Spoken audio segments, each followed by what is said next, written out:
Welcome to RoadTripStory.com. Got a great episode for you. I'm Joseph Kaler. That you're seeing in front of the camera, behind the camera is James Romeo. We're here today in a very special area of the upcountry of South Carolina, which is really situated near the hustle and bustle of urban Spartanburg, South Carolina, which is really a very opposite of that, which you would think of being metropolitan, which is this nice tranquil setting of Croft State Natural Area. So in this episode, we're going to see just really what makes this place special, why it's here, and why you should come out if you're in the area and enjoy it. What really makes a place as special as Croft State Natural Area is kind of what we're doing right now, just walking on this fallen gigantic tree. Can't really see the scope of it, but this thing is massive. And anytime where you're in nature, you really just can't get this as you can, just really being in an urban area. If you really just want to go out for a day.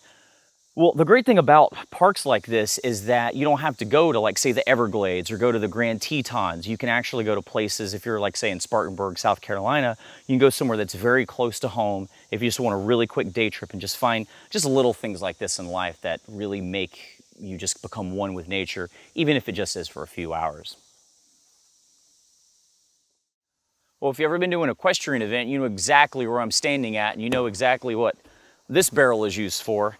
The great thing about a park like this is that not only is it for really pet lovers and for just nature lovers, but it's also for horse lovers. This is really I think, one of the best premier equestrian parks on this side of the state of South Carolina. So there's not a lot of state parks that I've typically seen in a lot of my travels. I've seen a few, really. There's one in Georgia that comes to mind that's very equestrian friendly, which is Watson Mill Bridge outside of Athens. But for really any type of horse lovers or just even want to see a show, here in Spartanburg, they actually occasionally run a horseman show here. And it's really, I think, just a neat way that they can really tie in the state park with the local community. And in this case here in Spartanburg, they've done a really good job here at Croft State Park. Right behind me, you can see one of the really beautiful spots of the park, which is Lake Craig.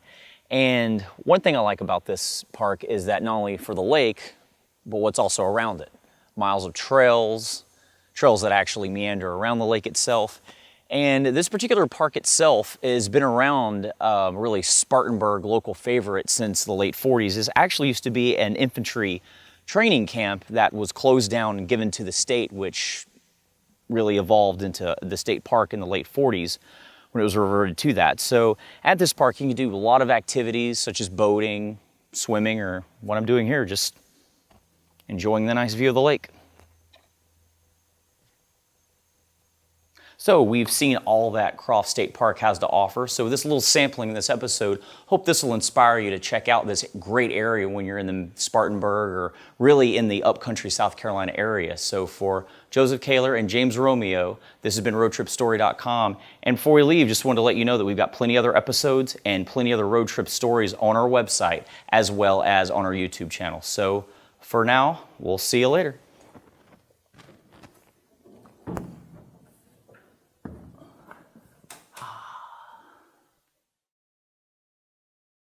And behind me here is really, I think, what a lot of people think of Cumberland Island National Seashore, which is the wild horses. These are feral horses, so when you come to the island for a day trip, if you're here for 3 hours, 3 days,